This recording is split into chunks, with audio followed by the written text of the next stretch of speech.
Once upon a time in a land far, far across the Atlantic Ocean by the name of France, there emerged a political turmoil. This all has to do with the separation of power between the main groups of people, the estates. First estate, the clergy, held considerable political power and influence in France due to their strong religious beliefs.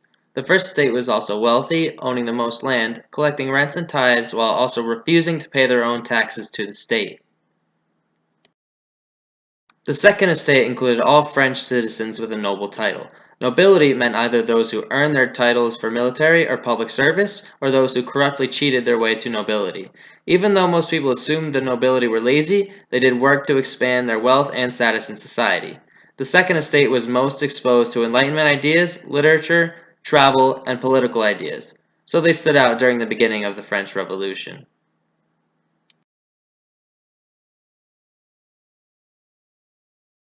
Third estate, however, was everyone else.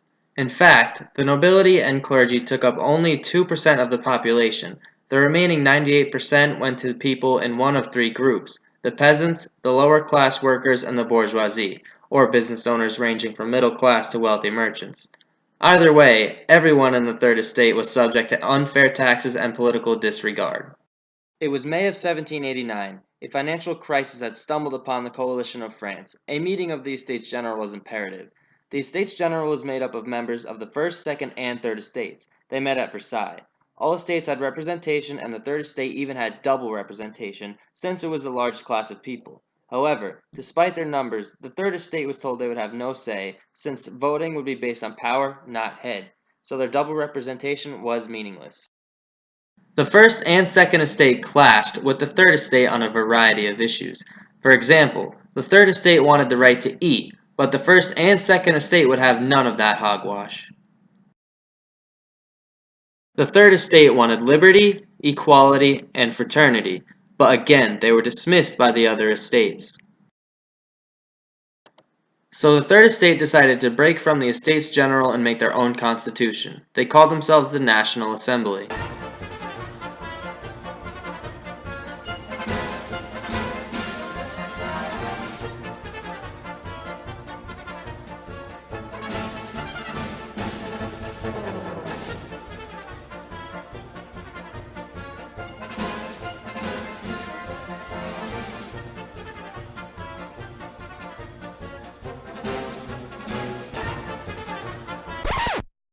On June 20th, 1789, they were locked out of their regular meeting place, so they gathered in a nearby tennis court. They discussed their issues of representation and had their members say an oath, not to separate and to reassemble wherever circumstances require until the constitution of the kingdom is established. Their protests, determination, and refusal to back down was foreshadowed by the preamble to the Declaration of Independence in the United States.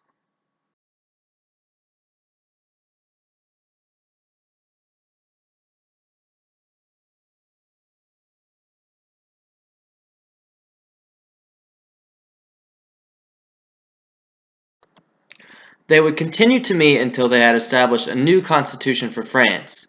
The oath was revolutionary, an act of political defiance.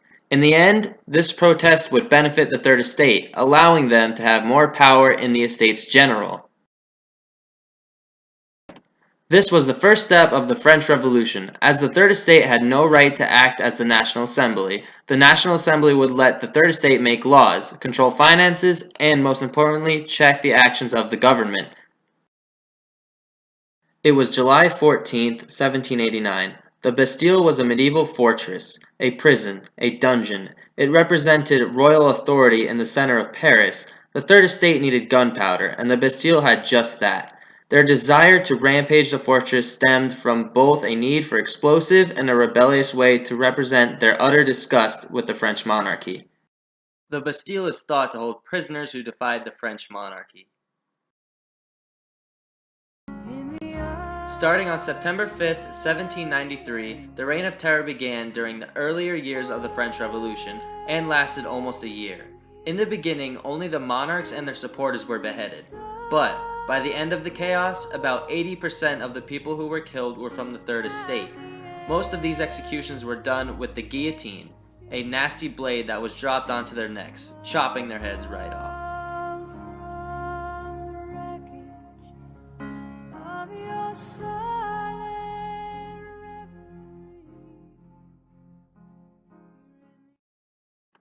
Maximilien Robespierre, ironically the leading member of the Committee of Public Safety, encouraged the executions of over 17,000 people who spoke out against the revolution.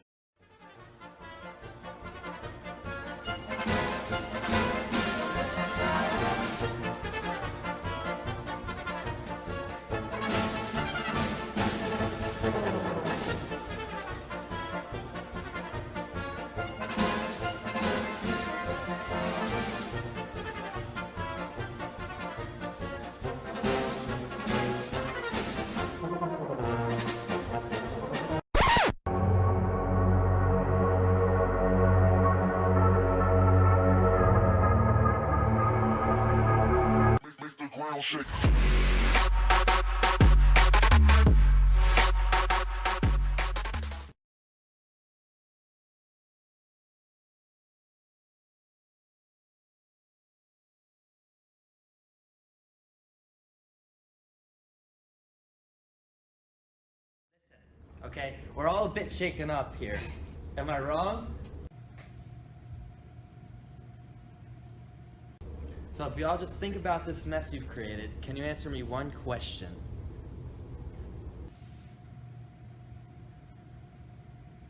What the Lechec?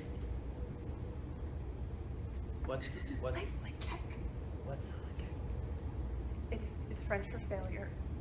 What the Lechec was the point? What have you gained from this?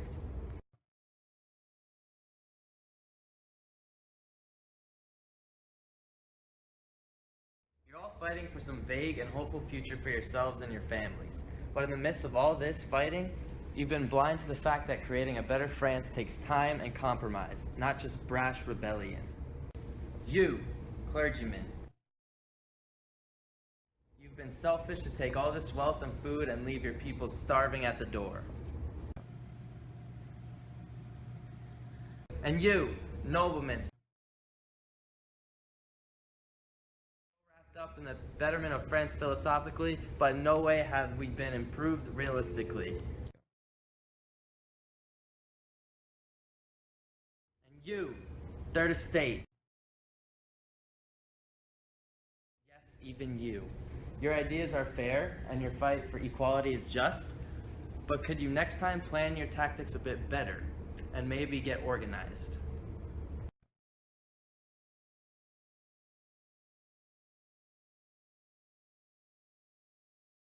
Alright, now that that's finally understood, let's get out there and build a better France, slowly but surely, just like every other successful country.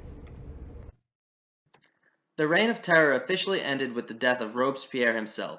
After the chaos, France elected a group of 5 men called the Directory to rule the country, but over time, another figure won the hearts of France, Napoleon Bonaparte.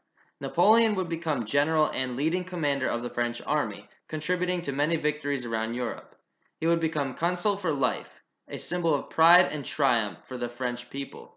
So for some, this was a happy ending, but for others, maybe not.